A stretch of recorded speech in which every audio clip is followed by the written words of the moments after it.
सभी विद्यार्थियों को नमस्कार। मैं उमेश माथुर क्लासेज और फवीज इंस्टीट्यूट ऑफ मैथमेटिक्स पर आपका स्वागत करता हूं। क्वेश्चंस ऑफ ग्रेजुएशन लेवल की क्लास में पिछली क्लास वाला क्वेश्चन लेते हैं।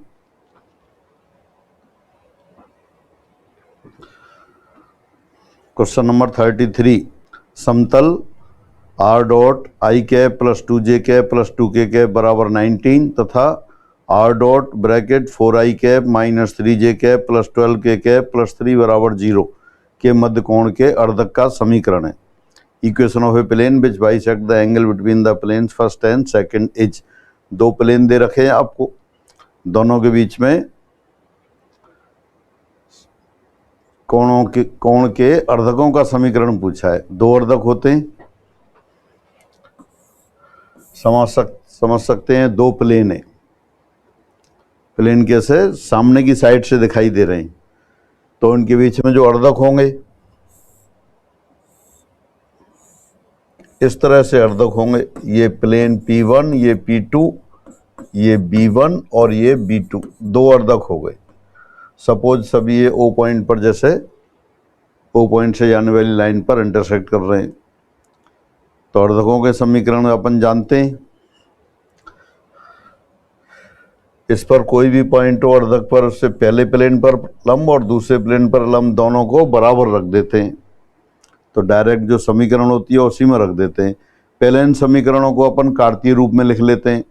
r बराबर लिख देते हैं xi cap plus yj cap plus zk cap. तो दिए समतल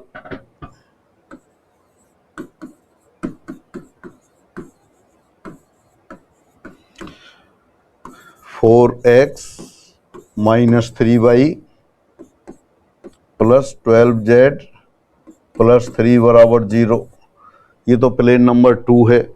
और पहला प्लेन हो गया आपके पास x plus 2y plus 2z minus 19 equal to 0।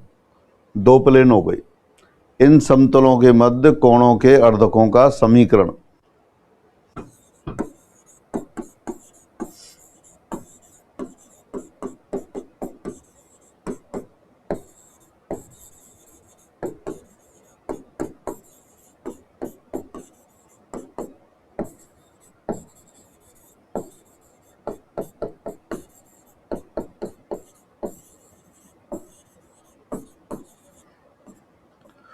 Concept तो वही है, अर्धक के ऊपर कोई भी पॉइंट लिया, पॉइंट से दोनों समतलों पर लंब डाल दिया, बराबर रख दिया, उसका फॉर्मूला भी बना रखा है। तो डायरेक्ट उसी को लिखते हैं।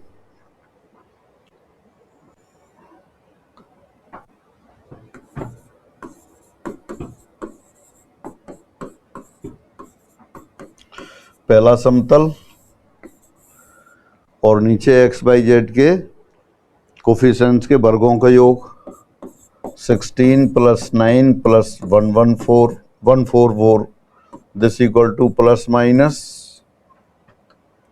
दूसरा समतल लेते हैं x plus 2y plus 2z minus 19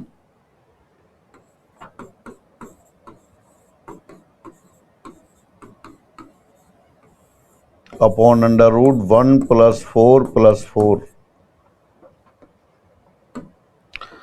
ये जो दिखाई दे रहा है ये 13 के बराबर हो गया, तो इसको हटा के 13 रख देते हैं।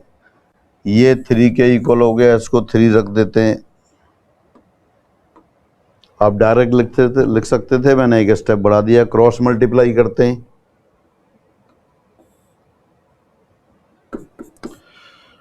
12x minus 9y plus 36z plus 9 plus minus 13 से राइट साइड में क्रॉस मल्टीप्लाई करते हैं।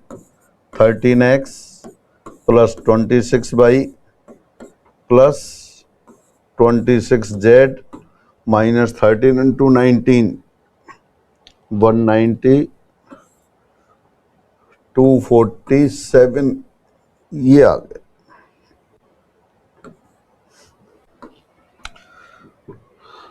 Nineteen into 100 190, 19 into 3 57, 190 plus 57 247। सभी को एक साइड लेते हैं, पहले पॉजिटिव साइन ले लेते हैं, टेकिंग पॉजिटिव साइन, और सभी को एक साइड ले आते हैं, राइट साइड ले लेते हैं। 13x minus 12x x, 26 by minus minus plus 9 35 by 26z minus 36z minus 10z 247 9 256। अब देखते हैं ये वाला ऑप्शन है क्या। पहला ऑप्शन यही दे रखा है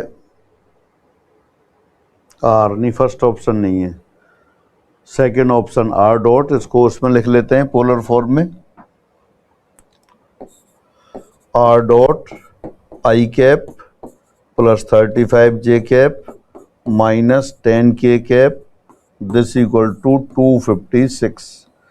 तो ये कोणों के अर्धक, दो समतल दे रखे थे, उनके मध्य कोणों के अर्धक का समीकरण आ गया। अगर ये आंसर नहीं आता तब आप क्या करते, माइनस साइन के साथ लेते, तब दूसरा आता। तो ये फर्स्ट ऑप्शन आ गया आपका, सेकंड ऑप्शन। तो सिंपल रूटीन तरीके से जो अपने पास फॉर्मूला है उसी में रख दिया आपने, और ये अर्धक का समीकरण आ गया। अर्धक होते क्या हैं ये अपन बना रहे थे, बाकी मैं फिगर एक बना दूं। जैसे ये एक प्लेन और ये दूसरा plane,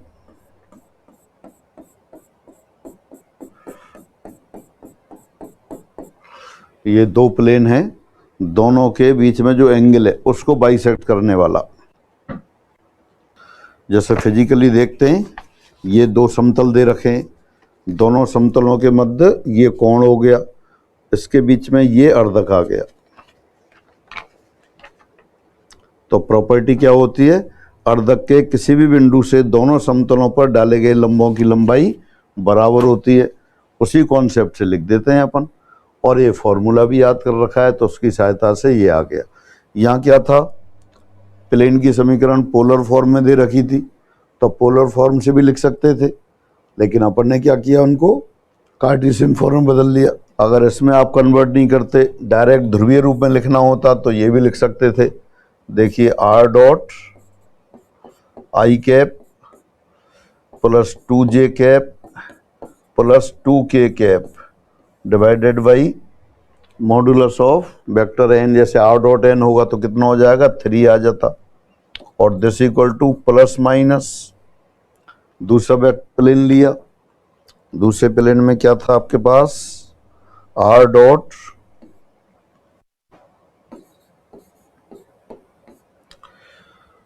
four i cap minus 3j cap plus 12k cap plus 3, ये हो गया डिवाइडेड बाई 13।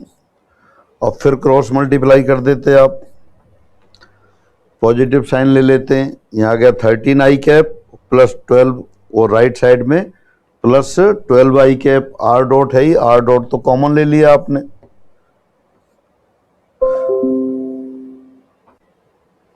अब लेते हैं 13 माइनस 12, वो आई कैप आ गया। 13 इंटू 2 26j कैप, वहाँ आएगा माइनस 9, तो 26 प्लस 9 35 जे कैप। 13 इंटू 2 26k कैप, और वहाँ किया माइनस 36, तो ये माइनस 10k कैप आ जाता।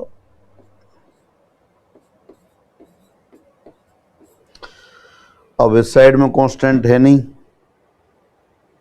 कांस्टेंट था, अपन ने लिखना छोड़ नहीं लिखा, तो वो माइनस 19, तो माइनस 19 इंटू 13 247, और ये हो गया माइनस प्लस 9, तो आ जाएगा, फिर वो आ जाएगा 256। राइट साइड में ले गए 247 और 9 256, तो ये डायरेक्ट पोलर फॉर्म से आ गया। पोलर फॉर्म से अगर आपकी प्रैक्टिस है तो लिख सकते हैं, बाकी कार्टेशियन बदल के लिख सकते हैं, दोनों फॉर्म से आप लिख सकते हैं।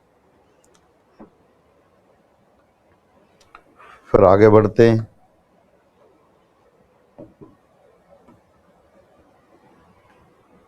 क्वेश्चन नंबर 34, यदि बिंदुओं ए बी सी डी के निर्देशांक क्रम से 1 2 5, -2 1 3, 4 4 2 तथा 2 1, -4 हो तथा ए बी का सी डी पर प्रक्षेप एक्स स्क्वायर प्लस 4 हो, तब एक्स बराबर होगा। 2 पॉइंट दे रखें, ए बी का सी डी पर प्रक्षेप चाहिए। आप डायरेक्ट फॉर्मूला जानते हैं, x1 y1 z1 x2 y2 z2 को मिलाने वाली रेखा का प्रक्षेप उस रेखा पर जिसकी दिक्कोज्याएं LMN हो। क्या होता है? x2 minus x1 into L plus y2 minus y1 into M plus z2 minus z1 into N. Again projection of line joining points x1 y1 z1 and x2 y2 z2 on a line whose direction cosines are L, M, N is given by x2 minus x1 into L plus y2 minus y1 into M plus z2 minus z1 into N। तो AB का CD पर प्रक्षेप चाहिए तो CD के DRs की वो दिक्कोज्याओं की डायरेक्शन कोसाइंस की आवश्यकता है, तो वो लिख लेते हैं। CD के DRs, पहले DRs लिखते हैं, direction cosines. x1 y1 z1 और x2 y2 z2 को मिलाने वाली रेखा के डायरेक्शन कोसाइंस, वो डायरेक्शन रेशोज आप जानते हैं, x2 minus x1 y2 minus y1 z2 minus z1। तो DRs क्या हो गए? पहले DRs लिखते हैं, वो हो गए -2, 2 माइनस 4 -2, 1 माइनस 4 -3, -4 -2 -6 और DRs हो गए। अब CD के DCs लिख देते हैं। DCs के लिए क्या करना होगा? Divided by √a² plus b² plus c²। तो -2 -3 -6 है, इनके स्क्वायर का सम 4 + 9 + 36 49 और अंडर रूट किया 7। तो DCs हो गए -2/7 -3/7 -6/7। ये दिक्कोज्याएं हो गए। अब डायरेक्ट लिख देते।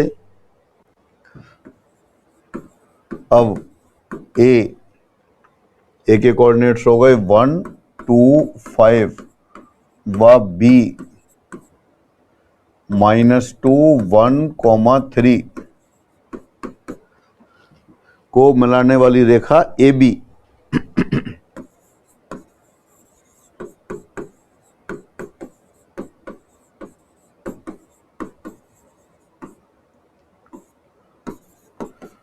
AB का CD पर प्रक्षेप यानी प्रोजेक्शन।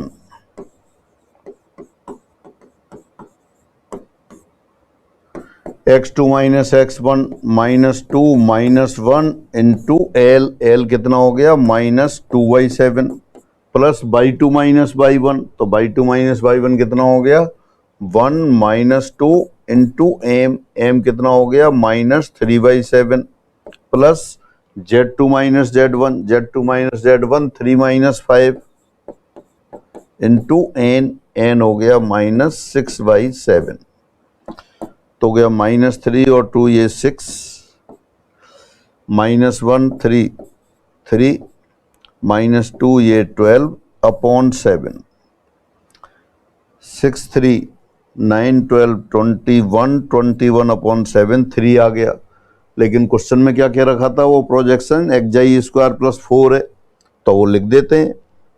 देयरफॉर x² प्लस 4 बराबर 3, यानी x² बराबर -1। इसका मतलब x has no real value. ये पूछा है तो x बराबर होगा, कोई रियल वैल्यू नहीं है। x² -1 है, तो ऐसा तो कोई रियल नंबर है नहीं जिसका स्क्वायर -1 हो, तो x का कोई वास्तविक मान नहीं है। दोबारा से देखते हैं क्या था।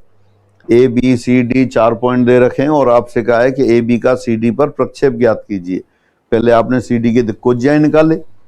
क्यों? क्योंकि आप जानते हैं x1 y1 z1 x2 y2 z2 को मिलाने वाली रेखा का प्रक्षेप उस रेखा पर जिसकी दिक्कोज्याएं डायरेक्शन कोसाइंस LMN हो। x2 minus x1 into L plus y2 minus y1 into M plus z2 minus z1 into N होता है। तो पहले CD के दिक्कोज्याएं निकाले, -2/7 -3/7 -6/7, फिर डायरेक्ट फॉर्मूले में रख दिया, कैलकुलेशन की 3 आ गया प्रोजेक्शन। क्वेश्चन कह रहा है प्रोजेक्शन एक्स स्क्वायर प्लस 4 है, तो एक्स स्क्वायर प्लस 4 को 3 के बराबर रख दिया, एक्स स्क्वायर -1 आ गया। तो एक्स ऐसा तो कोई रियल नंबर है नहीं जिसका स्क्वायर -1 हो, इसका मतलब एक्स की कैसी वैल्यू हो गई, कोई रियल वैल्यू संभव नहीं है। अब ये आपके लिए होमवर्क है। क्वेश्चन 35, रेखा NL समीकरण दे रखा है x-1/2 बराबर y-2/3 बराबर z-3/4 पर बिंदु 5,9,3 से लंब Pn डाला जाता है, तो लंब पाद n के निर्देशांक हैं। ए perpendicular Pn is drawn from point P upon a line NL given by this. The coordinates of the foot of the perpendicular Pn are. Second grade Sanskrit department का ही क्वेश्चन है।